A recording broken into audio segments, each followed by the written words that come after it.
আসসালামু আলাইকুম রহমতুল্লাহি অবরকাতুহ। সম্মানিত দর্শক, একটি অতি গুরুত্বপূর্ণ এবং স্পর্শকাতর বিষয় নিয়ে আলোচনা করব।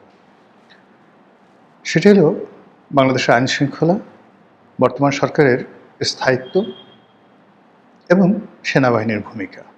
বুঝতে পারছেন, প্রতিটি বিষয়ই এতটা গুরুত্বপূর্ণ যে পান থেকে চুন খসলে দেখা গেল যে আমাদের দেশে যে চিরাচরিত অবস্থা, যে কোনো একটা দ্বন্দ্ব ফ্যাসাদ, বিবাদ, বিসংবাদ তৈরি হয়ে যেতে পারে। আর আমাদের দেশের সেনাবাহিনী নিয়ে, বিচার বিভাগ নিয়ে কথা বলা খুবই যন্ত্রণার একটা বিষয়। তারপর এর কারণ হলো বিচার বিভাগ এবং সেনাবাহিনী যদি আপনাকে টার্গেট করে ফেলে, বিচার বিভাগ বলে যে আপনি অবমাননা করেছেন, সেনাবাহিনী আপনাকে ধরে নিয়ে ডিজিএফআই অফিসে নিয়ে আপনাকে জিজ্ঞাসা করলো, একটা কথাবার্তা বললো, কেউ মানে আপনি কোনো সাহায্যকারী খুঁজে পাবেন না, আল্লাহ ছাড়া তখন আপনার আর কেউ থাকবে না।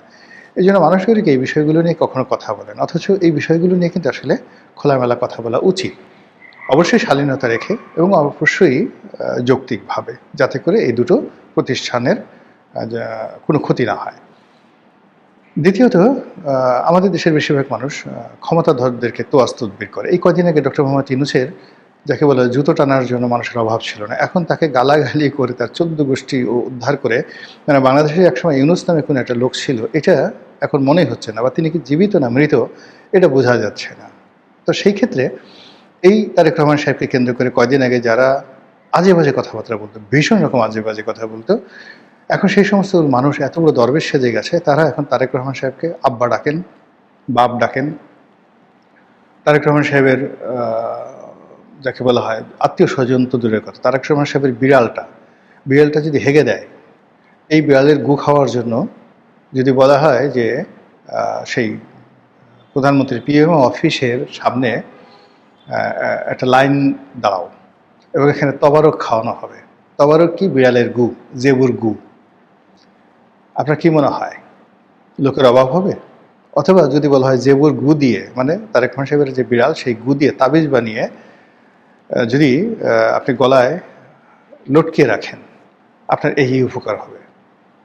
ট্রাফিক আইন ভঙ্গ করবেন, কোনো সমস্যা হবে না, বলবেন এই যে গলায় জেবুর গু আছে। আপনি এই গলায় এই তাবিজ দিয়ে ঘুরবেন, পুলিশ আপনাকে ধরবে না।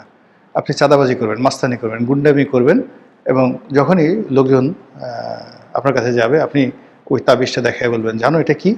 এটার মধ্যে জেবুর গু আছে। আপনি যদি এই কালচারও বাংলাদেশে চালু হয়ে যায়, আমি অবাক হব না। আমাদের দেশের মানুষগুলো আসলে এরকম অসভ্য, ভীষণ রকম অসভ্য।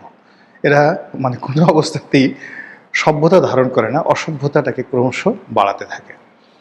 তো সেই দিক থেকে গত 2 বছরে শেখ হাসিনার পতনের পরে যে অসভ্যতামিগুলো শুরু হয়েছে এই বাংলাদেশে, বিশেষ করে মব কালচার, চাঁদাবাজি, খুন, ধর্ষণ, রাহাজানি এবং আইনশৃঙ্খলার যে অবনতি, এটা ক্রমশ বাড়ছে এবং আগামীতে বাড়বে। এবং এখানে মোটামুটি যতটা ব্যালেন্স, এই ব্যালেন্স সেনাবাহিনী রক্ষা করছে। পুলিশ আসলে এখানে মানসিকভাবে গত 2 বছর যাবৎ তারা যে ট্রমার মধ্যে আছে, এবং এখনও পর্যন্ত পুলিশের মধ্যে যে ট্রমা চলছে, এই ট্রমা পুলিশ কাটিয়ে উঠতে পারেনি। এর মধ্যে একবার পোশাক পরিবর্তন হয়েছে, আবার পোশাক পরিবর্তন হবে। 3টে গ্রুপ এখানে চলে গেছে। শেখ হাসিনার গ্রুপ চলে গেছে, ছাত্রলীগের গ্রুপ চলে গেছে, ইউনূসের গ্রুপ চলে গেছে, জামাতের গ্রুপ চলে গেছে, 3টে গ্রুপ চলে গেছে। এখন নতুন করে বিএনপির গ্রুপ দাপট দেখাচ্ছে। আর ডক্টর মোহাম্মদ ইউনূস, জামাত এবং আওয়ামী লীগের যে লোকগুলো চিহ্নিত ছিল তারা গেছে, আর যারা চিহ্নিত হয়নি তারা গুপ্ত হয়ে একদম চুপচাপ বসে আছে। এরা কোনো কাজ করছে না এবং কোনো কাজ করবে না। ফলে পুলিশ দিয়ে আমাদের এই অবস্থার উন্নতি হবে না। এবং এই কারণে কি হলো, হঠাৎ করে যখন এই সেনাবাহিনী জুন মাসে মাঠ থেকে চলে যাবে, তখন সরকারের অবস্থায় কি হবে এই বিষয়গুলো নিয়ে আলাপ আলোচনা হচ্ছে। প্রথমত, সেনাবাহিনী হঠাৎ করে এখান থেকে সরিয়ে নেওয়ার কথা আসলো কেন? এখানে সরকারের সাথে সেনাবাহিনীর সঙ্গে কোনো দূরত্ব তৈরি হয়েছে, বা সরকারের মধ্যে কোনো ইগো তৈরি হয়েছে? এই কারণ হলো, কিছু মানুষ আছে যারা বলার চেষ্টা করছেন, ডক্টর মোহাম্মদ ইউনূস যেভাবে একটা সেনা সমর্থিত সরকার ছিল, সেনাবাহিনী মাঠ থেকে সরে গেলে ডক্টর ইউনূস 1 মিনিট টিকতে পারতো না। একইভাবে তারেক রহমান সাহেবের সরকারও সেনা সমর্থিত সরকার, কাজেই সেনাবাহিনী যদি না থাকে তারেক রহমান সাহেব টিকবে না। এই বদনাম থেকে নিজেদেরকে রক্ষা করার জন্য, নিজেদের বীরত্ব দেখানোর জন্য সেনাবাহিনী ব্যারাকে ফেরত পাঠানো হতে পারে। 1 নম্বর হলো যে নির্বাচনের আগে ইউনূস জামানাতে জেনারেল ওয়াকারুজ্জামান বেশ স্পষ্ট করে বলেছিলেন যে আমরা মাঠে থাকতে চাচ্ছি না, যত দ্রুত সম্ভব একটি নির্বাচন হবে, নির্বাচন দিয়ে আমরা আমাদের কর্মস্থলে ব্যারাকে ফিরে যাব। সেই কারণে এটা একটা শিডিউল, তাদের যে নর্মাল শিডিউল বা তারা যেভাবে আগে কথা দিয়েছিল ঠিক সেই কারণে হতে পারে। অথবা সেই সেনাবাহিনী ব্যারাকে ফিরিয়ে এনে আবার সেনাবাহিনী নামানো হতে পারে নতুন করে সেই অপারেশন ক্লিন হার্ট চালানোর জন্য, হতে পারে যে কোনো। এখন এগুলো নিয়ে নানা রকম কথাবার্তা হচ্ছে। দেশি বিদেশি যে সকল কন্টেন্ট ক্রিয়েটার রয়েছেন যারা সরকার বিরোধী, তাদের বক্তব্য হলো যে এই সেনাবাহিনী উঠে গেলে এই সরকার 1 ঘন্টা টিকবে না। আবার যারা প্রো গভর্নমেন্ট সরকারের পক্ষে লোক, তাদের বক্তব্য হলো যে এই সরকার তো সেনাবাহিনীর হাত ধরে ক্ষমতা আসেনি, এ সরকার তো সেনাবাহিনীর নির্ভরশীল নয়, তার একটা বিশাল কর্মী বাহিনী রয়েছে। সারা বাংলাদেশে বিএনপির প্রায় 6 কোটি লোক বিএনপি করে, এর মধ্যে সক্ষম ভোটার নেতাকর্মী মিলিয়ে নট লেস দ্যান যারা লাঠি হাতে নিতে পারে এদের সংখ্যা 1 কোটির উপরে। তো সেই 1 কোটি লোকের যিনি নেতা তিনি এখন উজিরে আজম। তো সেই উজিরে আজম তিনি কেন মাত্র আমাদের 1.5 লাখ 2 লাখ সেনাবাহিনীর সদস্য রয়েছেন তাদের উপর কেন নির্ভর করবেন? এটা তো হয় না। এই কথাবার্তা চলছে। আর এরই মধ্যে সেনা প্রত্যাহার যদি শুরু হয়ে যায়, যেটা স্বরাষ্ট্রমন্ত্রী বলেছেন জুন মাস থেকে পর্যায়ক্রমে তোলা হবে। এখন পর্যায়ক্রমে বলতে উপজেলাগুলোতে যে সেনাবাহিনী আছে সেগুলো জেলাতে আসতে পারে, আবার জেলা থেকে যে সকল সেনাবাহিনী আছে সেগুলো বিভাগীয় পর্যায়ে আসতে পারে এবং পরবর্তীতে পর্যায়ক্রমে বিভাগ থেকে একেবারে ক্যান্টনমেন্টে ফিরতে পারে বা স্ব যে এরিয়া রয়েছে সেই এরিয়াতে ফিরতে পারে, হোয়াট এভার মেবি। কিন্তু বাস্তবতা হলো মাঠের যে আইন শৃঙ্খলা এটা ভালো না। 2 নম্বর হলো যে সেনাবাহিনীকে ভয় পায় জনগণ এখন। তো সেনাবাহিনীর উপস্থিতির কারণে রাজনীতির যে হানাহানি মারামারি কাটাকাটি অন্তত ধরুন 98% এটা বন্ধ আছে। যারা সুযোগ সন্ধানী, অন্যায় করবেন অপকর্ম করবেন সুযোগ খুঁজছেন, তারা চোখ বুজে অপেক্ষা করছেন সেনাবাহিনী কখন নামবে বা সেনাবাহিনী কখন উঠে আসবে। ফলে সেনাবাহিনী উঠে আসার সঙ্গে সঙ্গে একটি যাকে বলা হয় অনিয়ন্ত্রিত পরিস্থিতির সৃষ্টি হতে পারে।